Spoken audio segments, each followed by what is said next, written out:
Hey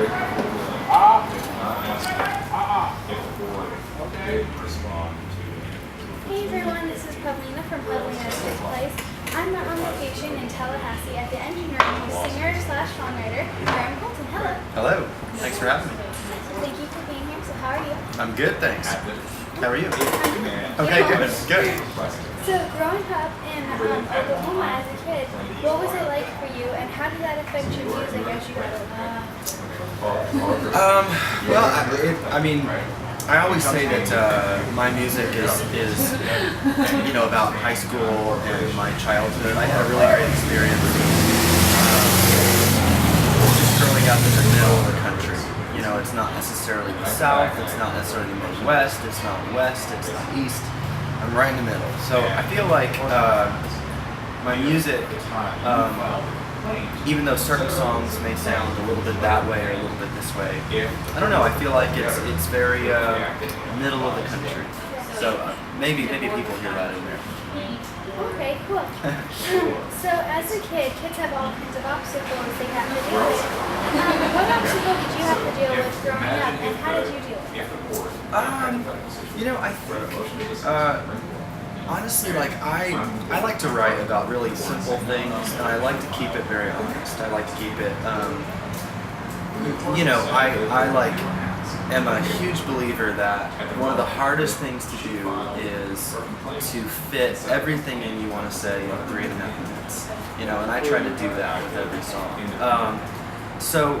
Honestly, since I do write about young life and love, I think the hardest thing is taking those things that happen when you're a kid and when you're in high school that, looking back, might not seem like they're big deals, like breakups or friendships, but they're huge when you're young, and they're, especially when you're a teenager or you're in your 20s, they're just the biggest things in life. So the hardest thing to do is to take all those monumental things that happen when you're young and fit them into a song, and a good song, hopefully. So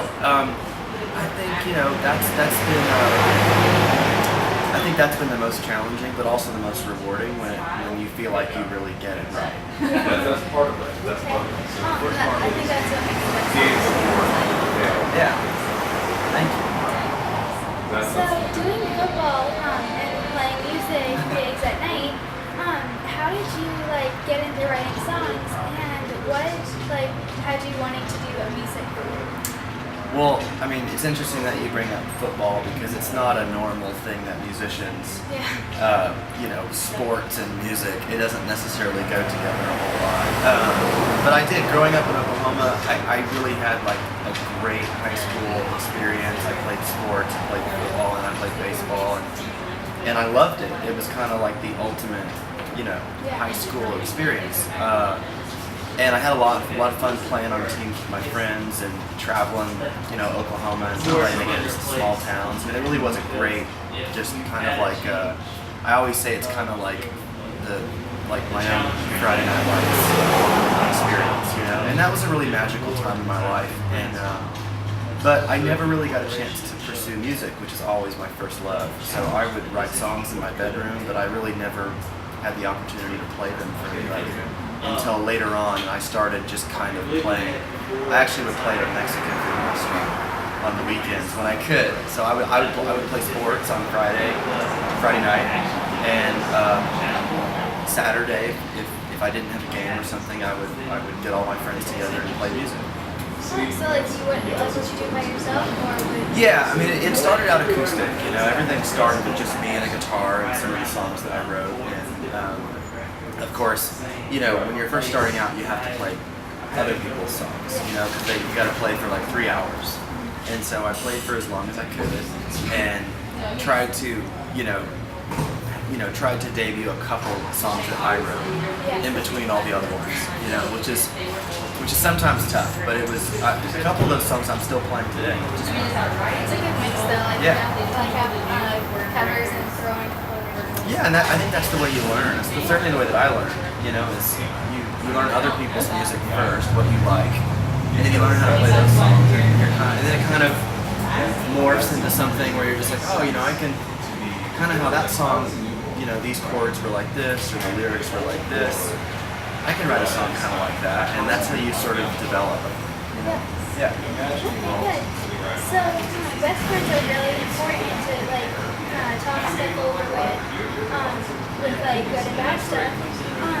Wallace Walker was your best friend, like of yours, and like Counting Crows. You know? Yeah. What was probably the best advice your friends have given you? I mean, it's interesting. I mean, I definitely have made a lot of friends and different kind of friends along the way. Like my childhood best friend that you mentioned, Wes, plays for the New England Patriots. He's like a superstar football player. And you know, it's very similar than a lot of the. His story is very similar to my story and a lot of different artists that I've become friends with. Is that you just got to keep going. You know, Wes, didn't get tons of offers to play college football, but he kept going. And he didn't have that many offers to play professional football, but he kept going. And now he's in a perfect situation, and all the bumps in the road has brought him to where he is now. And the same goes for my career, and I think a lot of artists in my position, I think that, as corny as it may sound, if you just keep going, you're never gonna fail. And I think there's every artist I think has I don't want to say peaks and valleys, but I think every artist has ups and downs. Really high marks and maybe some low marks. But I think that's where the songs come from, and I think that's how you grow. Yeah. Okay, good.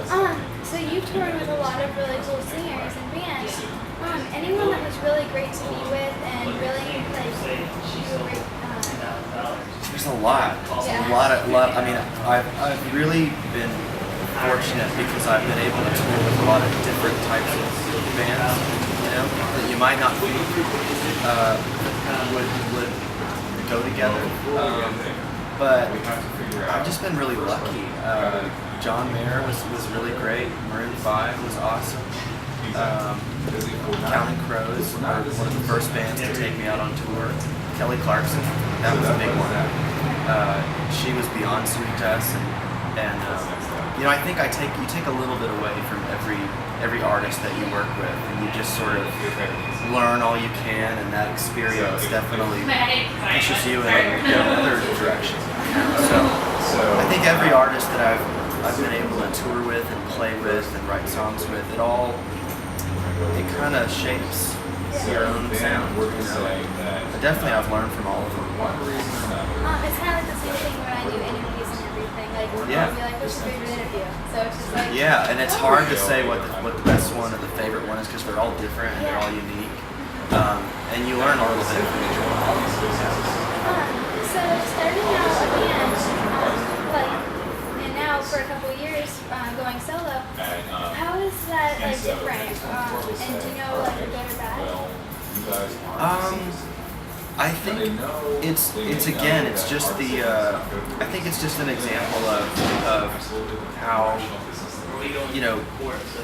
you have different phases in your own life. And as of right now, I am considered a solo artist, but I do have a band that I tour with and perform with.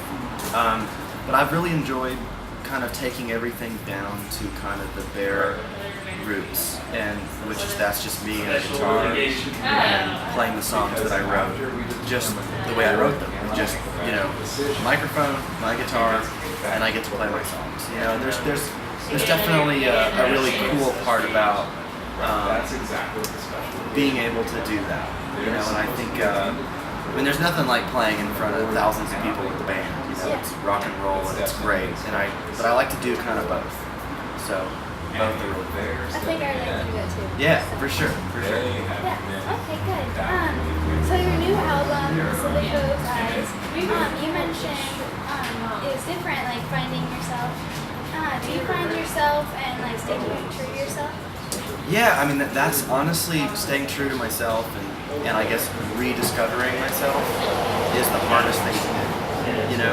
And if you really think about it, you know, it's not just in, I mean, I guess the albums that you release and the 12 or so songs that end up on those albums are kind of a reflection of you know, the couple years it takes to make that album and where you are as a person and artist.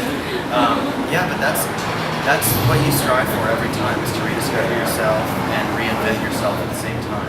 You know, and just be as honest as possible, because it's hard. I mean, it really is. You can get caught up in, well, I want to try this and I want to try that, but I want to stay, you know, true to myself. And so it's a very, very fine line, you know, of that balance of honesty.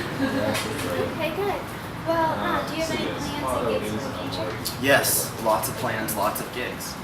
It'll just be kind of since the album just came out, there'll be a lot of concerts, shows, tours, the whole 9 yards. But you know, there's stuff kind of popping up. The rest of the summer will be filled, and I will be announcing in my Facebook page and my Twitter account. So I definitely encourage people to check that out.